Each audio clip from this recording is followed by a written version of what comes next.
What's up, booktube? Welcome back. My name is Laura if you're new here, and today we're talking about some holiday romance books that I would love to get to this season.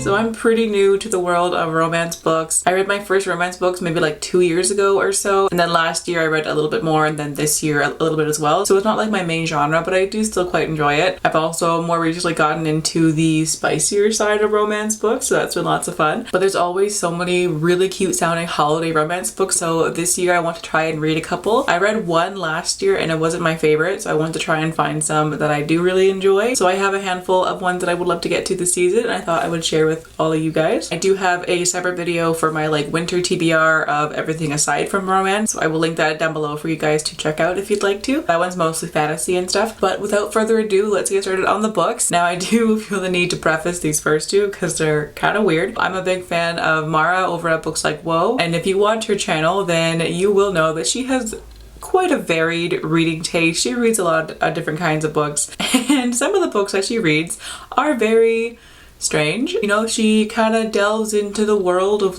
monster, alien erotica sometimes. So I thought, let's give it a shot, see if I like it. I've been interested in the Planet Barbarians series for quite a while, and a few of the shifter romances here and there. They all sound just wild and so weird, but in the good kind of way. So I want to try out some of the holiday ones. And the first one that I want to read is Krampus and the Crone by Phillips. First of all, this cover is just nuts. I love it. It's so weird. And the tagline for it is, "Can a horned alien warrior and an isolated woman grant two children their holiday wish for a family?" What the fuck? I have no idea what this book is actually about. I just saw this cover and knew that I had to read it immediately. So I know it has to do with Krampus, who is actually an alien who crash landed on Earth, and he meets this woman, and then things kind of go from there. I really have no clue what's gonna happen here, but it's only 100 pages and I just have this burning need to know what's going on in this book. And then my other kind of weird one for this TBR is The Naughty List by Ellie MacGreggor. This cover is incredible. It is a light BDSM erotica featuring Santa Claus, who is described as being a silver fox with big hands and thick thighs, and he might just make the main character believe in Christmas miracles again. What the fuck is going on here? This sounds ridiculous and so much fun, and this one's only 50 pages or so, so it's gonna be a really quick read. And I just need to know. I have this weird desire to kind of read about all these wild and ridiculous holiday things, and this one just seemed like a lot of fun. And who doesn't love a silver fox, right? I mean, the rest of the books on this TBR are the more wholesome kind of rom-com style of romances, so that's it for the weird ones. But the next one that I want to read is Royal Holiday by Jasmine Guillory. This one is about a woman who has really never traveled very much, but she gets a chance to tag along with her daughter on a work trip. She is a stylist and she's going to style the royal family, and so the mother tags along, and the mother ends up falling in love for the queen's security guard, and it starts off as kind of a bantery flirting and quickly turns into a fling. It sounds really fun, and the cover is adorable as well. This is technically the 4th book in the series, but I'm assuming they're all companion novels, so I'm hoping I don't have to have read the first 3 to get the rest of it, because I know for some companion novels,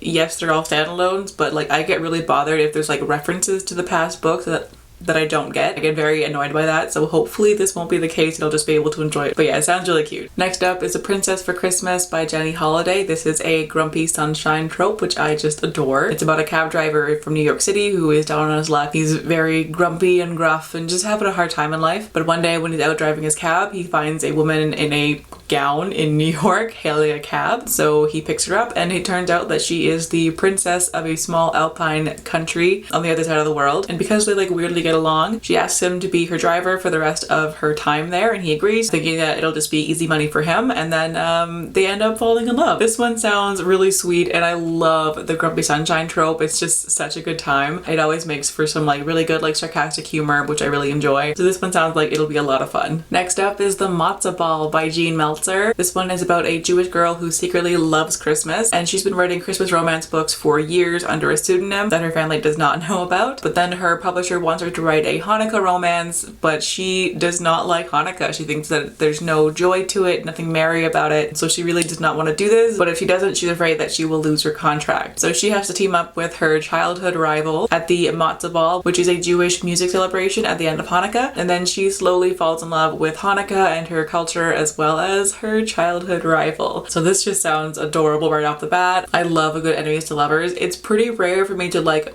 fully love this trope, but like when it's done right, it's done right. And this one just sounds delightful. I've been seeing quite a few people talking about it, so I'm hoping that it'll live up to everything that I've heard about it so far, but it sounds great and I can't wait for it. Next up is The Holiday Swap by Maggie Knox. This one is about two identical twins. The one is a chef and judge on a baking competition, but she ends up getting hit on the head while on set and loses her sense of taste and smell, so obviously she can't do her job without that very well. Meanwhile, the other twin lives in their hometown and is trying to run their family's bakery while also dealing with her really shitty ex. Both twins are just not having a good time in their own lives, so they decide to switch lives, which they haven't done since they were children, but they think, why not? Just for a couple days we'll switch lives and just have a break from our own lives for a little bit. So they do that, but then of course things go horribly wrong when both twins end up falling in love with somebody while pretending to be the other person. So this one sounds like it's going to be messy and hilarious, and this one as well, I've also heard quite a few people talking about it. I've been seeing it all over Bookstagram especially, so I'm hoping it'll live up to the hype for me. The next book here has the most fun title to say.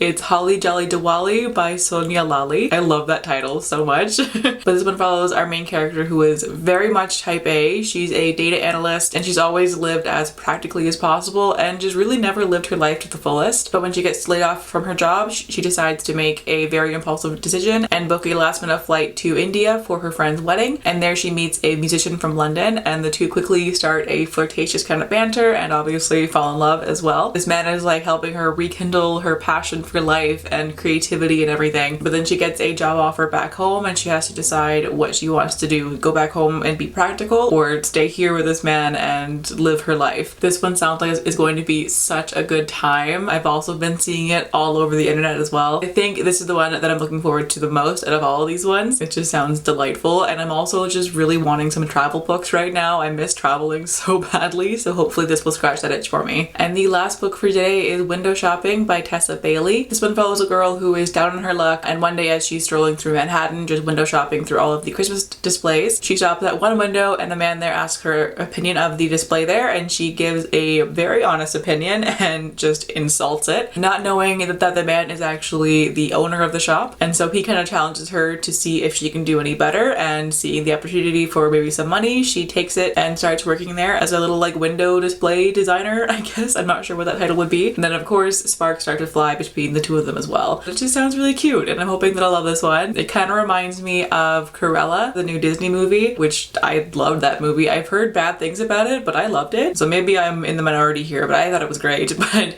anyways, this book kind of reminds me of that a little bit. So yeah, I'm looking forward to it as well. Those are all of the holiday romance books that I'm looking forward to for this season. I have no idea how many I'll like actually be able to get through, but hopefully I'll get to quite a few of them. I've been in a bit of a reading slump for a couple weeks now, so I'm hoping to kind of pull myself out of there with all of these adorable holiday romances. So wish me luck. But if you have any other ones that I did not talk about today, feel free to leave them down in the comments. I would love to read some more. But in the meantime, thank you all so much for watching. I hope you're having a fantastic day wherever you are in the world, and I will catch you in the next video. Bye!